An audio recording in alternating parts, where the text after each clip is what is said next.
Islam, era masuknya Rizik Syihab ini adalah caci maki. Dan ini adalah bagaimana transformasi budaya komunikasi dakwah Islam di ruang publik Indonesia ini pasca reformasi.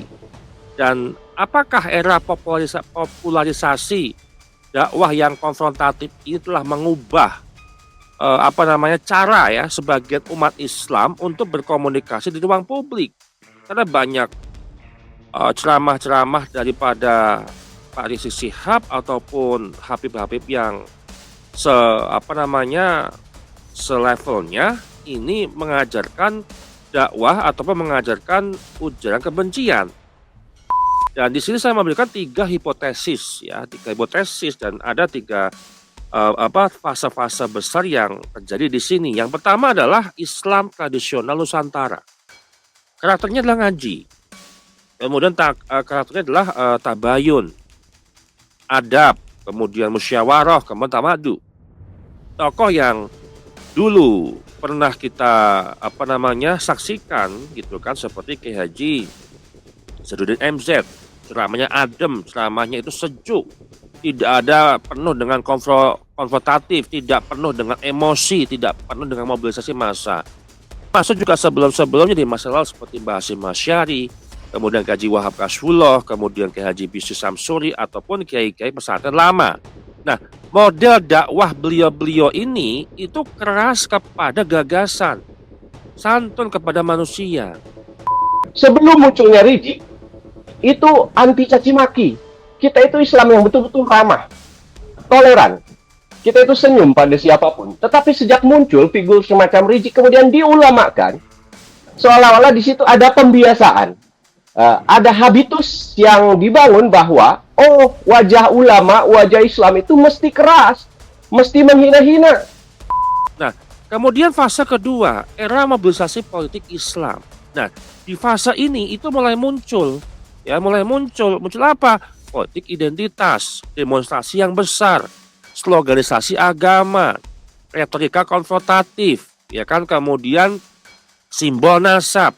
Di fase-fase ini tokoh-tokoh seperti Rizik Syihab ya itu menjadi sangat dominan, menjadi sorotan publik.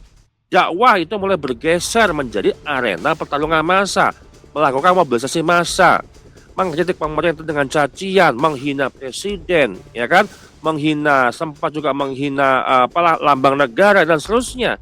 Dan ini tidak ada filterisasi di dalam mereka ataupun habib-habib yang lain melakukan dakwah di ruang publik.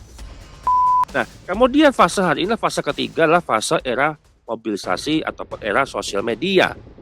Yang menang di sini itu bukan lagi yang paling alim, tapi yang dinilai paling viral, paling keras, paling emosional, paling menyerang, paling yang sok membela umat, sok membela rakyat bawah, membela rakyat yang lemah, ya kan, untuk kepentingan rakyat dan seterusnya. Akibatnya apa? Algoritma ini lebih menyukai konflik daripada sebuah ilmu. Nah, ini yang terjadi hari ini. Artinya apa? Fenomena hari ini terjadi karena sebutannya adalah personalisasi konflik keagamaan. Dan apakah budaya dakwah secara konfrontatif ini yang berkembang saat ini sejak era mobilisasi politik Islam yang dimulai dengan eranya Rizik Syihab waktu zaman reformasi, ikut juga membentuk kultur debat umat yang makin keras atau seperti apa? Nah, mari kita akan saksikan video berikut ini.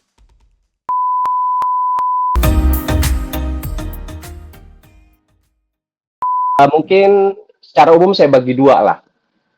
Misalnya tadi Kiai Imad di awal bilang konteks historis. Bagaimana Ba'alwi ini menyelundup ke tubuh Nahdlatul Ulama, kemudian malah membuat organisasi tandingan. Sejak awalnya begitu, 1926. Kemudian ada Robito Alawiyah 1928 yang tadi figurnya juga disebutkan oleh Kiai Imad. Hingga yang paling aktual, yang terkini misalnya konflik di Jatman yang juga diberikan catatan kakinya oleh Gus Dr. Haikal. Saya menangkap kesan Kiai Imad ini pembaca utuh teorinya siapa itu namanya Samuel Huntington, ya. Samuel Huntington ini bilang Clash of Civilization. Kiai Imad sedang merekonstruksi teori itu menjadi satu fenomena di NU atau Islam Indonesia dengan mungkin saya ingin menyebutnya clash of Islamic culturalization, ya.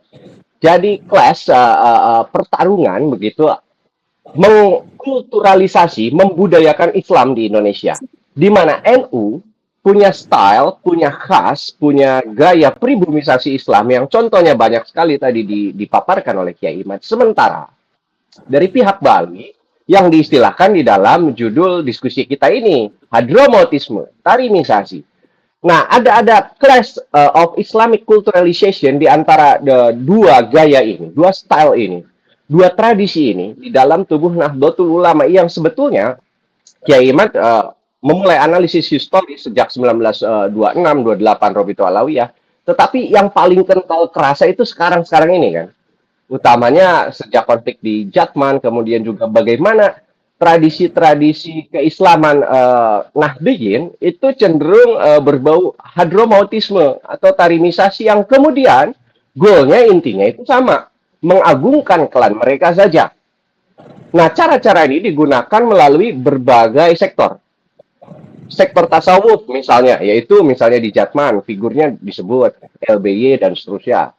Fikih disebut tadi yang stay in Madinah misalnya. Kemudian juga di sektor kebudayaan, mungkin di Les Bumi ada juga, wallahu alam bisawab. Tetapi yang paling kental sebetulnya adalah di era sekarang teknologi, media dan informasi itu adalah melalui media. Inilah cara mereka itu pandai di dalam propaganda melalui media. Tetapi sektornya itu macam-macam. Artinya, kalau bicara politik, ya, ini bisa kita sebut sebagai politik pecah bambu. Jadi mereka sebar ke banyak sektor. Yang di tasawuf ada, yang jadi artis bahkan ada, yang jadi apapun itu ada, tetapi dalam konteks atau lingkup yang sama. Entah melalui NU, dan lain-lain. Inilah politik pecah bambunya yang sekali lagi juga kita tidak boleh melupakan konteks historis tadi yang kata Kiai Imad. Ini yang menurut Michel Foucault disebut sebagai the archaeology of knowledge. Jadi ada jejak-jejak pengetahuan yang itu tidak bisa terhapuskan begitu saja. Kalau Islam Nusantara ala Nahdlatul Ulama punya archaeology of knowledge daripada Wali Songo, maka Ba'alwi punya archaeology of knowledge min Al-Burqah Al-Musiqah alias Sakron. Nah, itu jejaknya. Artinya apa? Mengagungkan klannya, tetapi menyelusup melalui kultur atau tradisi atau bahkan hari ini sudah di dalam keorganisasian Nahdlatul Ulama yang disimbolkan dengan masuknya 9 figur Ba'alwi yang ada di PBNU katanya. Saya juga menyayangkan karena ini salah satu cara mereka kalau tak lihat-lihat ya, kalau tak analisis. Apa caranya?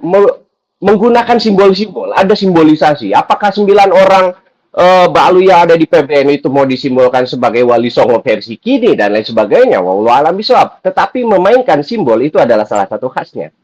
Di selain ada archaeology of knowledge di dalam politik, ya, itu adalah kalau tadi saya bilang politik pecah bambu, ada yang lebih ngeri lagi ketika ini mirip-mirip dengan gaya Belanda. Apa? Divide et impera, ya, divide and rule, pecah belah kemudian kuasai.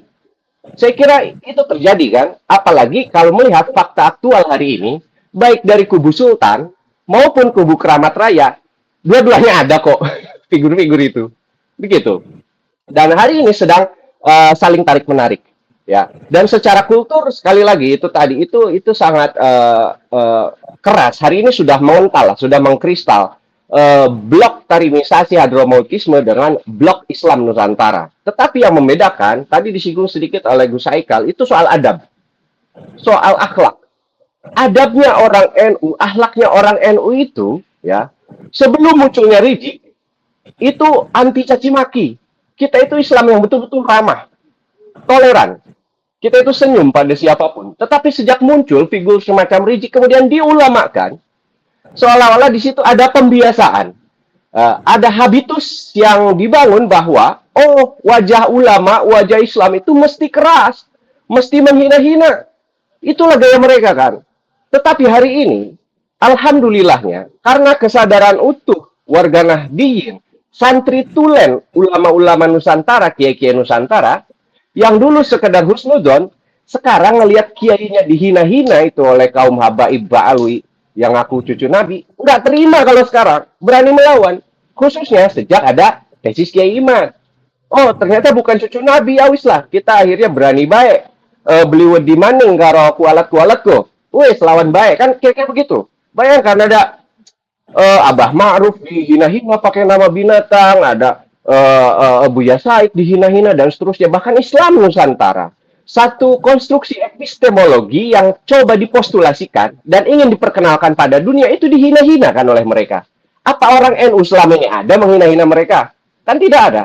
Tetapi sekali lagi, karena tesis Kiai Imad ini akhirnya merontokkan legitimasi mereka, dan para santri-santrinya Kiai-Kiai Tulen Nusantara ini mulai bangkit kesadarannya dan jiwa resistennya, ya akhirnya sekarang melawan. Makanya sekarang ini, kalau ada balui-balui yang berani menghina-hina ulama Nusantara lagi, siap itu habis dibully. Itu sekarang. Kalau dulu mungkin nggak akan berani, tapi sekarang sudah sangat belak-belakan. Itu yang pertama soal apa tadi saya bilang, clash of Islamic culturalization. Yang berikutnya adalah ada soal struggle of Nahdiyin organization. Ada perjuangan di antara para Nahdiyin yang hari ini sudah terdivide, sudah terpecah-pecah menjadi beberapa kubu itu, untuk bagaimana mengorganisasikan Nahdlatul Ulama secara baik menurut versinya masing-masing. Ya, katakanlah versi Kiai Marzuki Mustamar demikian, versi kubu Sultan demikian, versi kubu Keramat Raya demikian. Sekarang ini sedang bertarung, sedang struggling masing-masing. Melalui forumnya adalah Munas Konbes hingga Muktamar nanti. Itu saling memperjuangkan bagaimana mengorganisasikan Nahdlatul Ulama ini secara jamaah, secara jamiah. Karena kalau kita melihat statistik, orang kapitalistik akan melihat NU sebagai market. Kalau kita pendakwah akan melihat NU sebagai media dakwah untuk diajak. Akan tergantung sudut pandang masing-masing untuk melihat. NU ini entitas besar yang tidak bisa sama sekali untuk dicuekin. Harus diperhatikan.